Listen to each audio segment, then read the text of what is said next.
बचपन में ही शिप्रा के सिर से माँ का साया उठ गया था। वो तो बाप को कोई फिक्र नहीं थी बेटी की। उसने दूसरी शादी कर ली। नाना नानी को दया आ गई शिप्रा पर। उन्होंने मासूम शिप्रा की जिम्मेदारी अपने कंधे पर ले ली और शिप्रा देख रेख में बड़ी होने लगी। कच्ची उम्र से ही उसे संस्कारों की घूंटी पिलाई जाने लगी और शिप्रा पढ़ाई काम काज बड़े सलीके से करती थी। इसीलिए नाना नानी की बेहद लाडली थी। मामा धीरज, मामी रानी को एक लड़की और एक लड़का था। बड़ी लड़की रिद्धि शिप्रा की हम उम्र थी, पर माँ ने उसके मन में भी शिप्रा के लिए जहर भर रखा था। यही कारण था वो भी उससे जलती थी। रानी को शिप्रा से जलन था क्योंकि नाना नानी उससे ज्यादा प्यार करते थे। यही एक नातिन है क्या इनकी, जब देखो तब इसी को सिर चढ़ाए रहते हैं। मेरी रिद्धि तो कहीं नहीं दिखती, जैसे वो इनकी कुछ नहीं लगती। तुम भी रानी, अब क्या बोलूं, रोज रोज एक ही बात लेकर बैठ जाती हो। कभी प्यार से उस बिन माँ की बच्ची से बात कर लिया करो। धीरज पत्नी को समझाते हुए बोले। तुम तो उससे भूल कर भी प्यार से बोलती नहीं और चाहती हो माँ बाबूजी भी ना बोले। मुझे तुम्हारी यही एक बात अच्छी नहीं लगती। अच्छा, हम क्यों अच्छे लगेंगे? सारा कुछ कर दो उस अभागिन के नाम जो पैदा होते ही माँ को खा गई। शिप्रा को उसकी मामी बिल्कुल भी पसंद नहीं करती थी। शिप्रा जब भी समय मिलता मामी की मदद करने आ जाती थी। रिद्धि की आदत थी, जो शिप्रा को मिले वही उसे भी चाहिए। एक दिन शिप्रा नानी के साथ बाजार से लौटी। साथ में एक जोड़ी कपड़ा नानी ने शिप्रा के लिए खरीदा था। जैसे ही रिद्धि ने देखा, तुरंत भागते हुए माँ से शिकायत करने लगी। माँ, दादी ने शिप्रा को नई ड्रेस दिलवाई है, मुझे भी चाहिए। अभी पिछले हफ्ते तो तूने एक नए कपड़े खरीदे थे, फिर क्यों नहीं चाहिए? यह माँ बाबूजी जानबूझकर मेरी बेटी के साथ सौतेले व्यवहार करते हैं। तू रुक, मैं अभी खबर लेती हूँ। बाबूजी, इस घर में मेरे भी बच्चे रहते हैं, पर शायद आप दोनों को दिखाई नहीं देते। क्या हुआ बहू, क्यों अनजान बनती हो? शिप्रा को किस बात के लिए नए कपड़े खरीदे आपने? बहू, मैंने शिप्रा के लिए लड़का देखा है और वो लोग एक दो दिन में उसे देखने आने वाले हैं।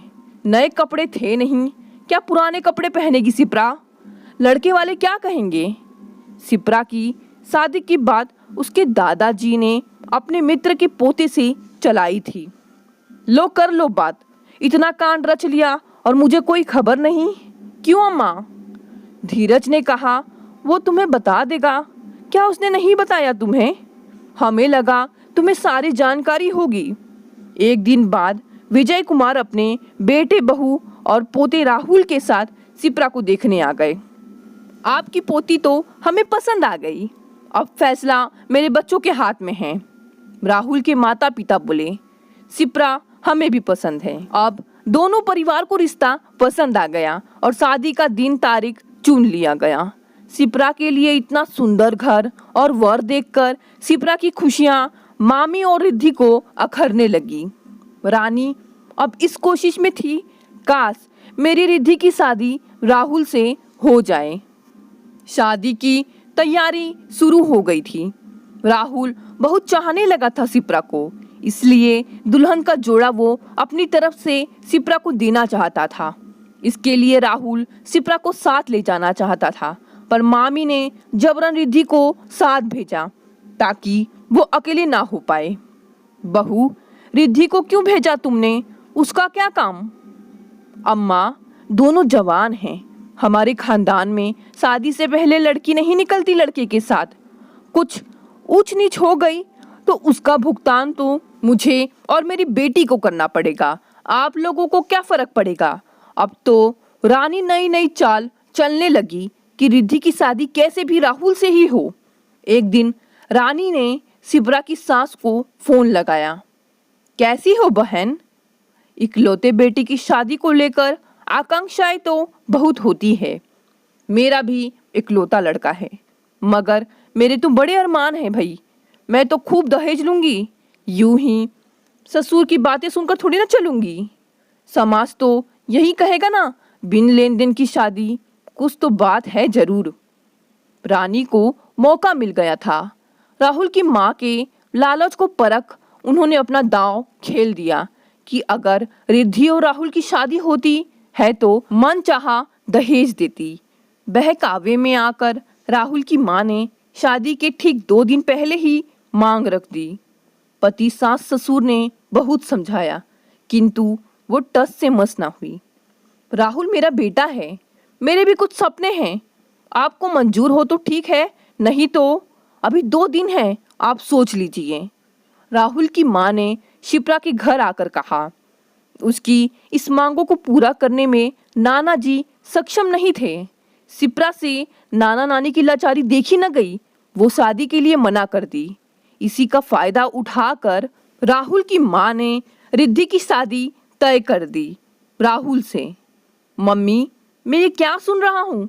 तुम नाना जी को दहेज की लंबी चौड़ी लिस्ट थमा आई, वो भी विवाह से 2 दिन पहले। तुम पागल तो नहीं हो? माँ की जिद सुनकर राहुल भी जिद पर अड़ गया। फिर मेरी भी जिद है कि मेरी जीवन संगिनी शिप्रा ही बनेगी। आप भी सुन लो, मुझे सोने की गुड़िया नहीं चाहिए। धीरज भी मन ही मन चाहते थे कि कैसे भी शिप्रा का घर बस जाए।